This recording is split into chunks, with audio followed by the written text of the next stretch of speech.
Ahojte, pokračovanie, už neviem ktoré, či 7, či ktoré. Také dve ďalšie fázy tu ukážem.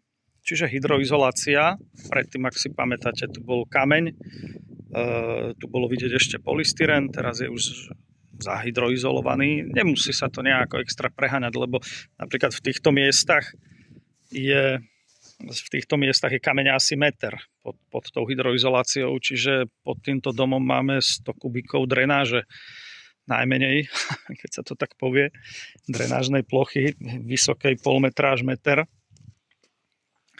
Tu je to tiež vidieť. Ale to minulé som aj v tom minulom videu, myslím, rozprával. No a tu už je prvá vrstva polystyrenu. Dávame to na dve vrstvy. Nie, že by sme museli ísť na dve vrstvy, alebo že by neexistoval taký hrubý polystyren. Ale je to tak, že v každej tej vrstve sa niečo potom dá ešte ťahať, nejaká voda, elektrika, čokoľvek, proste čo človeka napadne, nemusí to ťahať v tom kameni, ale to si urobí rýhu, drážku. Čiže tu sa začína doska pod domom, toto je prvá vrstva. Potom dávame igelit, niekto tvrdí, že sa nemusí dávať, nemusí sa dávať. No. Ja ho dávam možno zo zvyku, možno vôbec sa k tomu nechcem ani vyjadrovať. No stojí 100 metrov štvorcových, ja neviem, 15 eur. No tak. Tuto sú už obidve vrstvy polystyrenu. Je to zase zakryté igelitom, stavebnou fóliou zakrývacou. Táto karisieť, ktorá tu je, tak ona neplní žiadnu pevnosť. To je kvôli tepelnému výmenníku, ktorý sa bude na ňu prichytávať. To bude v ďalšom videu. Ten tepelný výmenník vytvorí vlastne tepelnú batériu. Tá tepelná batéria bude aj tu, ale to bude ďalšie video. Takže tu len zopakujem, že táto prístavba, čo je nejaký sklad alebo dielňa, tu polystyren podlahový nebude. Tu je vidieť aj rozdiel vo výškach. Táto stena je nižšia, táto je vyššia. V podstate, keď sa doplní tým polystyrenom, dostanú sa do jednej úrovne.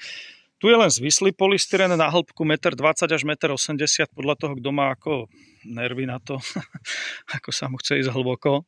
Není to zase nič zložité, ale zase není to až také jednoduché s tým manipulovať, už keď má niečo na výšku 1,80 m a povedzme, že tá stena by mala 15 metrov a na výšku 1,80 m, už to ani ľahké nie je. Tuto ešte ako tak, tie rozmery sú v pohode. Čiže tu je to bez tepelnej izolácie, je tu len zvislá tepelná izolácia. Znova to opakujem ako pri iných videách. V tej miestnosti, ktorá bude nad tým, by mala byť stála teplota počas roka plus minus nejaké stupne. To uvidíme, ako to bude konkrétne v tejto lokalite, lebo tu sme vlastne na hranici, tu sme v Turci. Ale tam máme Oravu a tam máme Liptov. Je tam niekde Šutovský lom, tam, kde sa ľudia chodia kúpať. Čiže tu sme presne napomedzi Oravy, Liptova a Turca. Ja si myslím, že tento dom bude fungovať bez kúrenia,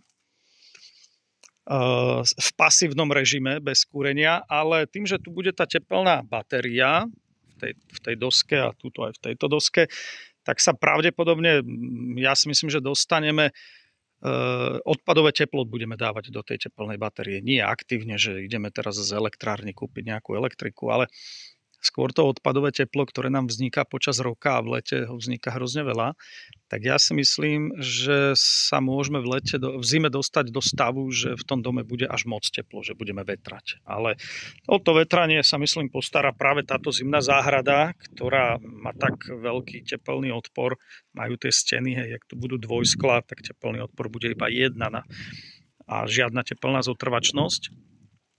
Strop bude tiež presklený, ale však to bude v ďalších videách. Takže ja si myslím, že táto zimná záhrada dokáže všetky prebytky tepla spotrebovať a stane sa to plnohodnotným priestorom. Tu len aby to bolo, ale to zase uvidíme v tých ďalších videách. Tu je vidno celú tú zimnú záhradu, ako ide odtiaľ až potiaľ, ale tu bude takéto veľké okno.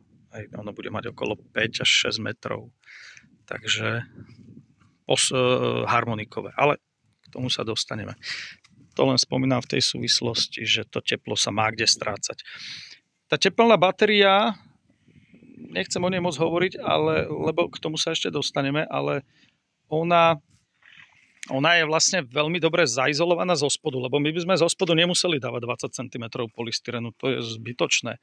A nemuseli by sme ani tuto v tej hornej vrstve tej steny dávať 20 cm polystyrenu, lebo nepotrebujeme to absolútne kvôli tepelným strátam, ale potrebujeme to kvôli tomu, aby som tú tepelnú batériu dokázal čo najdlhšie udržať v nejakom svojom poslednom tepelnom stave, teda buď chladnú alebo teplú. A vtedy tam toho polystyrenu dáme viac, aby chladla čo najmenej. Samozrejme podložie pod domom sa bude zohrievať, ale to sme ďaleko, k tomu sa ešte dostaneme, len už som nervózny, už vám to chcem povedať. Lebo ešte stále tu tie trubky nie sú. Ale keď už budú, už potom sa o tom rozkecam viac. Dobre, tak zatiaľ takto.